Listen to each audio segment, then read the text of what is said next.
Hello, friend. That's lame. Maybe I should give you a name. Or you give me your name. What's your name? Oh, okay. You have to remember that. Shit. I'm talking to an imaginary person. Are you real? What I'm about to tell you is top secret. Don't tell it to anyone, or else someone will.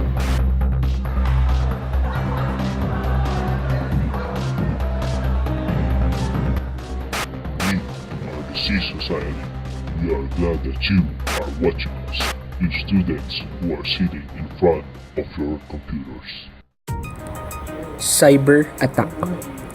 What is cyber attack? Let's ask Google if he knows it. An attempt by hackers to damage or destroy a computer network or system. That's one way to say it. How do we gain access to a system? Simple. We find its security vulnerabilities and exploit it. Software vulnerabilities are usually introduced by errors in an operating system or application code. In 2015, a major vulnerability called Sinful Knock was discovered in Cisco iOS.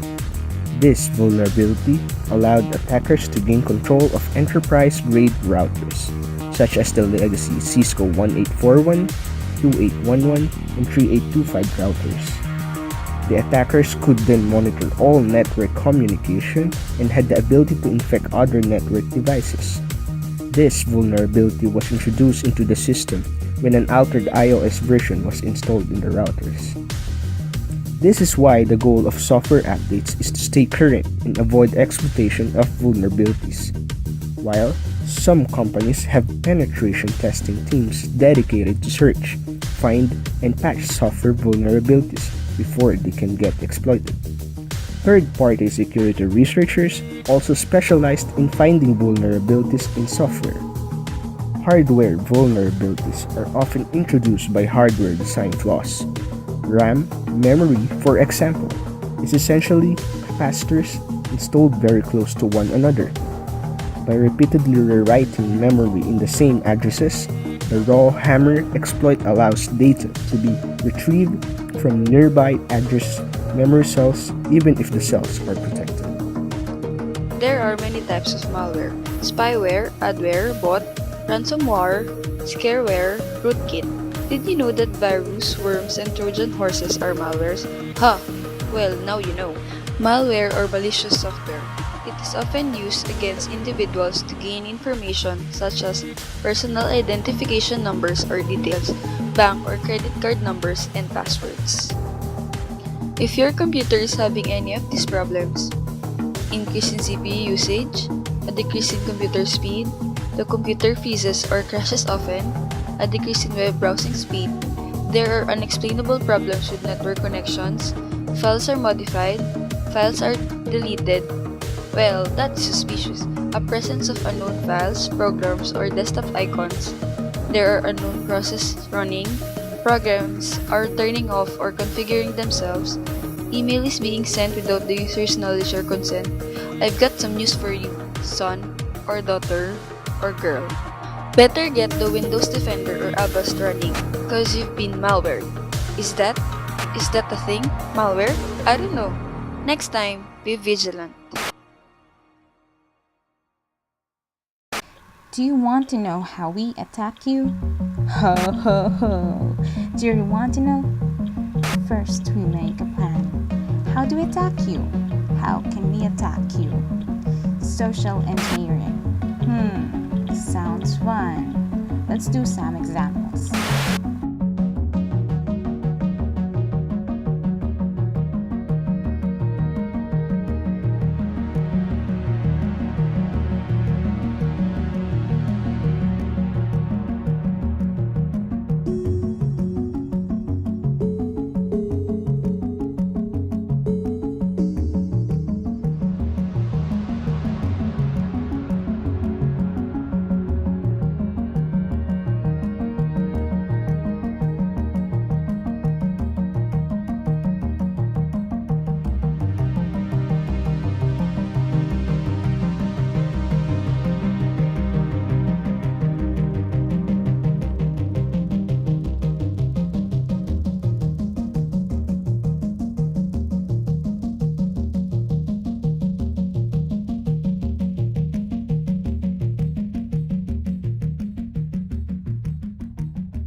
Yep, that's it. Tailgating. You just follow someone into their office, house, or their personal space. Just don't follow them in their comfort zone because come on, it's rude. And don't let them notice that you're following them.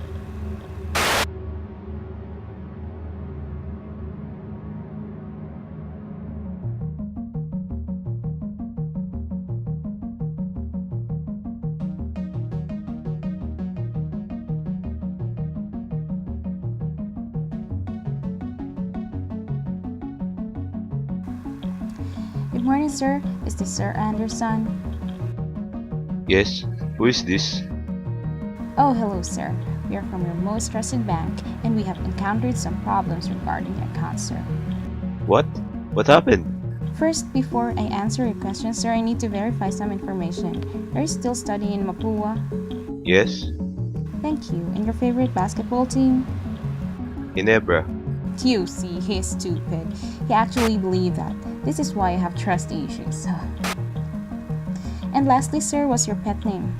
Flipper. And that's what you call pretexting. This is when an attacker calls an individual and lies to them in an attempt to gain access to privileged data. After gathering the information you need, what do you do then? Of course, you crack the password. But how do we do that? We do it by force. Boom! Brute force. The attacker tries several possible passwords in an attempt to guess the password.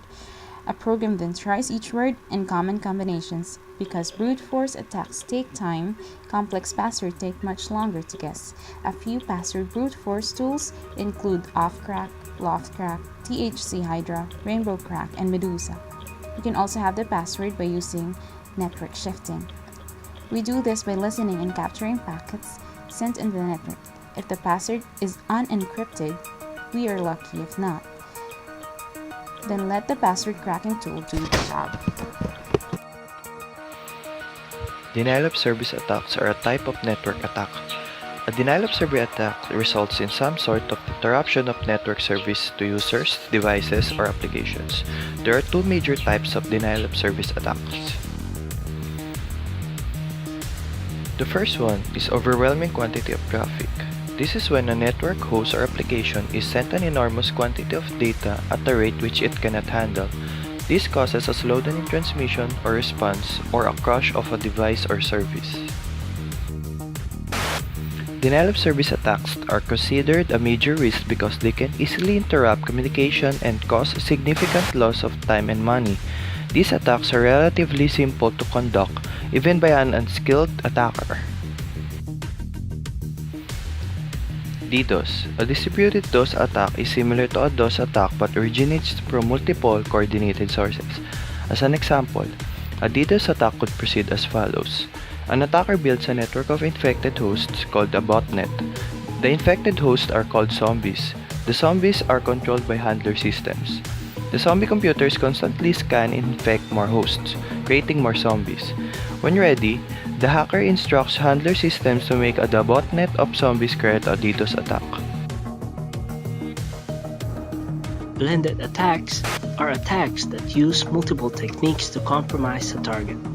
By using several different attack techniques at once, attackers have malware that are a hybrid of worms, Trojan horses, spyware, keyloggers, spam, and phishing schemes. This trend of blended attacks is revealing more complex malware and placing user data at great risk. The most common type of blended attack uses spam email messages, instant messages, or legitimate websites to distribute links where malware or spyware is secretly downloaded to the computer. Another common blended attack uses DDoS combined with phishing emails. First, DDoS is used to take down a popular bank website and send emails to the bank's customers, apologizing for the inconvenience. The email also directs the users to a forged emergency site where their real login information can be stolen.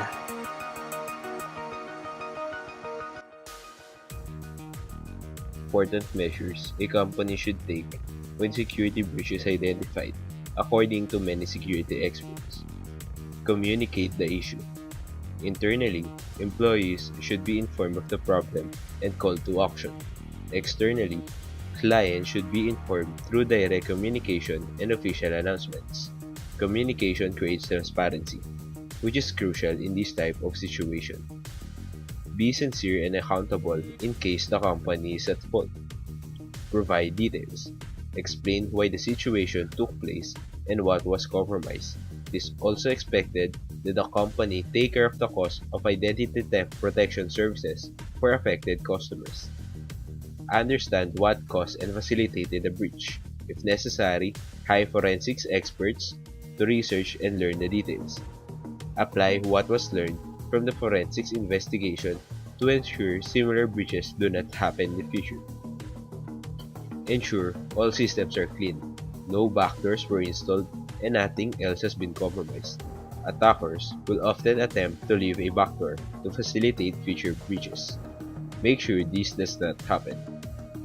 Educate employees, partners, and customers on how to prevent future breaches.